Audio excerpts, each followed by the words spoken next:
आपकी सरकार में दलितों का शोषण, ब्राह्मणों का शोषण, बैकवर्डों का शोषण या और उसके बाद मुसलमानों का शोषण। हिंदुस्तान में सबसे ज़्यादा अगर हत्याएं हुई हैं तो ब्राह्मणों की हुई हैं।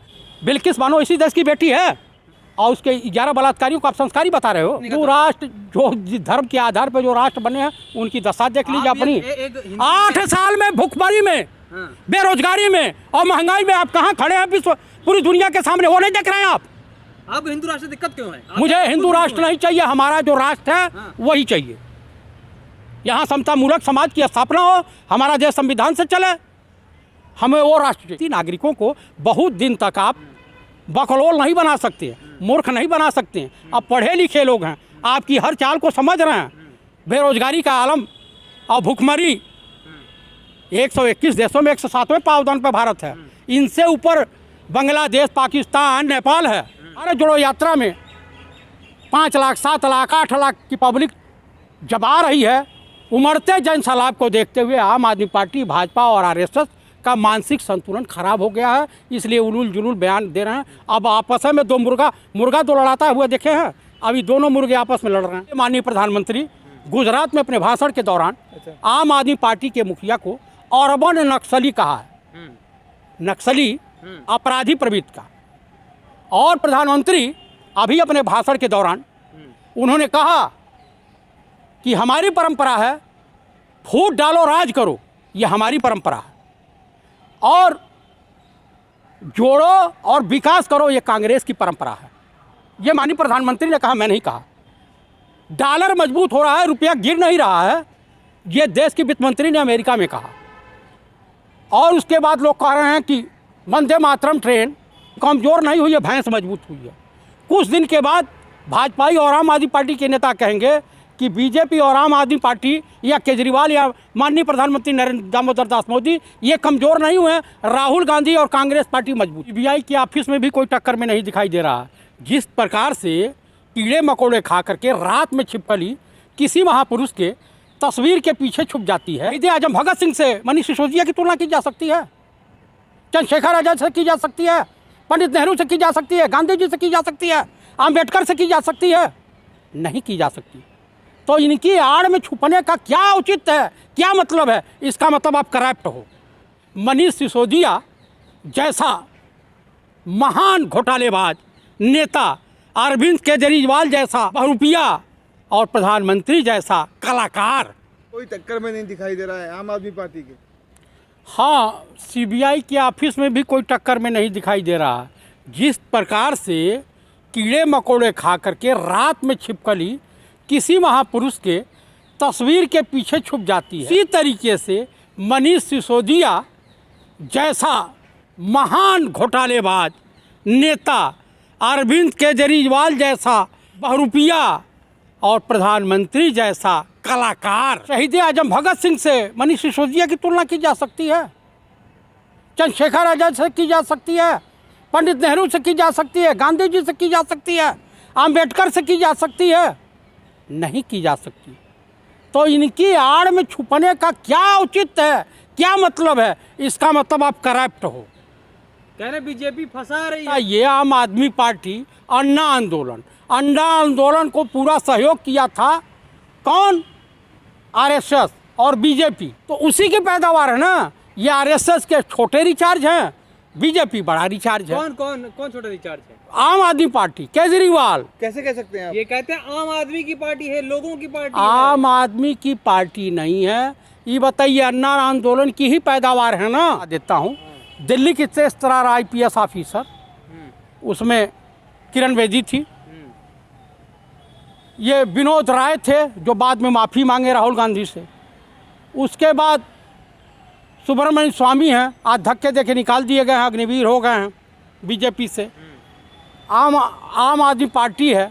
अब आम आदमी पार्टी से बीजेपी को खतरा होने लगा, इसलिए माननीय प्रधानमंत्री गुजरात में अपने भाषण के दौरान आम आदमी पार्टी के मुखिया को अर्बन नक्सली कहा है, नक्सली अपराधी प्रवृत्ति का। और प्रधानमंत्री अभी अपने भाषण के दौरान उन्होंने कहा कि हमारी परंपरा है फूट डालो राज करो, ये हमारी परंपरा है। और जोड़ो और विकास करो, ये कांग्रेस की परंपरा है। ये माननीय प्रधानमंत्री ने कहा, मैं नहीं कहा। डॉलर मजबूत हो रहा है, रुपया गिर नहीं रहा है, ये देश की वित्त मंत्री ने अमेरिका में कहा। और उसके बाद लोग कह रहे हैं कि वंदे मातरम ट्रेन कमज़ोर नहीं हुई है, भैंस मजबूत हुई है। कुछ दिन के बाद भाजपाई और आम आदमी पार्टी के नेता कहेंगे कि बीजेपी और आम आदमी पार्टी या केजरीवाल या माननीय प्रधानमंत्री नरेंद्र दामोदर दास मोदी ये कमज़ोर नहीं हुए, राहुल गांधी और कांग्रेस पार्टी मजबूत हुई है। आपको लगता है कांग्रेस पार्टी और मजबूत हो रही है? सुन लीजिए, इस देश में भाजपा में ऐसे वैज्ञानिक हैं, न्यूटन भी अपना सर पीट रहे होंगे, कहीं उनकी आत्मा भटक रही होगी तो, कि सेब जमीन पे नहीं गिरा, जमीन ऊपर उठ गई। उत्तर प्रदेश में बाढ़ आई नहीं हुई है, ये जो है पृथ्वी नीचे हो गई है और नदी का पानी का बहाव इधर हो गया। क्या कहना चाह रहे हैं? मेरे कहने का मतलब है कि राहुल गांधी द्वारा आयोजित उनके नेतृत्व में चल रही भारत जोड़ो यात्रा आपसी भाईचारे का संदेश दे रहे हैं, सौहार्द का संबंध दे रहे हैं, गंगा जमुनी तहजीब का जो दे रहे हैं, रास्ता बता रहे हैं। गांधी जी के बताए रास्ते और पंडित नेहरू के बताए रास्ते पर देश का विकास हो सकता है, ये संदेश दे रहे हैं। और उनकी रैली में, उनकी भारत जोड़ो यात्रा में 5 लाख, 7 लाख, 8 लाख की पब्लिक जब आ रही है, उमड़ते जन सैलाब को देखते हुए आम आदमी पार्टी, भाजपा और आरएसएस का मानसिक संतुलन खराब हो गया है, इसलिए उलूल जुलूल बयान दे रहे हैं। अब आपस में दो मुर्गा दो लड़ाता हुआ देखे हैं, अभी दोनों मुर्गे आपस में लड़ रहे हैं। चुनाव 2 राज्यों में है, गुजरात में, हिमाचल में है, वहाँ पर कांग्रेस जमीन पर नहीं दिखाई दे रही। तो सुनामी आने से पहले आपको जानकारी हो जाती है। पूर्वी उत्तर प्रदेश में बाढ़ आएगी, आपको जानकारी थी। कांग्रेस कहाँ है? मैं आपको, आप गुजरात चले जाइए, हिमाचल में चले जाइए, पब्लिक बता देगी कांग्रेस कहाँ है। कह रही आम आदमी भाजपा की गौरव यात्रा को ब्रेक लगाया, पब्लिक ने लगाया। कांग्रेस आज गुजरात के रूरल एरिया, अर्बन सेक्टर में हर मोहल्ले में पैठ बना चुकी है।